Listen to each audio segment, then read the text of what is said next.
I fell in the water from the boat. When I fell, the water was too shallow, so I hit the bottom with my head.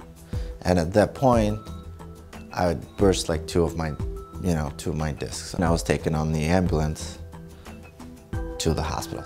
Okay, when I first saw Nick in the emergency department, he was unable to move his lower extremities. He had no sensation below his chest. So we reviewed the CAT scan, which was obtained at the time, and the CAT scan revealed that he had a burst fracture of C7. And a burst fracture means that the bone has been essentially smashed.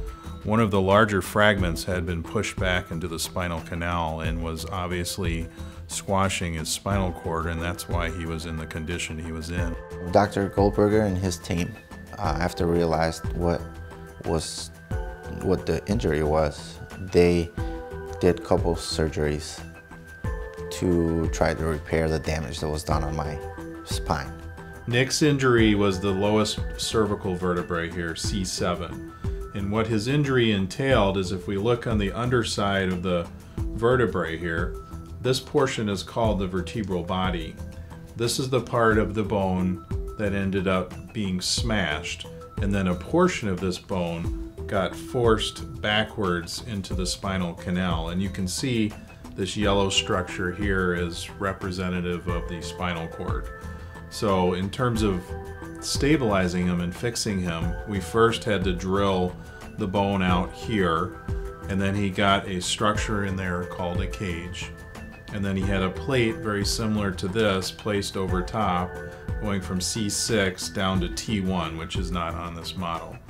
Then afterward, we had to flip him over like this about a week later, and at this point we removed the bones from back here and placed screws here, here, here, and here to hold this all together also. So this is an example of one of Nick's post-operative x-rays of his cervical spine. This is C2, 3, 4, 5, 6. C7 here has been replaced. These lines right here are markers in the cage that was placed in his neck. The lower screws are in T1, and then this is the posterior hardware going into C5, C6, C7, and T1.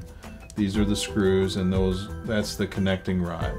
You can see here as we flip through that his neck moves appropriately, while the construct that we had to build surgically is stable. I never accepted that I was not going to be able to walk again. I said I'm too young for this. That helped me to set goals for this one and stay positive the whole time. One of the main factors in the spinal cord injury recovery in patients is their own personal motivation.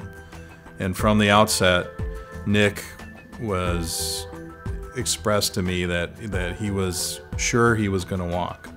I wanted to believe him, and I wanted to hope for him that he was going to walk, but at the time I was really skeptical on his ability to recover any function. And I was walking into the Michigan Head and Spine Institute in the office to see Dr. Goldberger. And when he comes in the office, he was just shocked and amazed.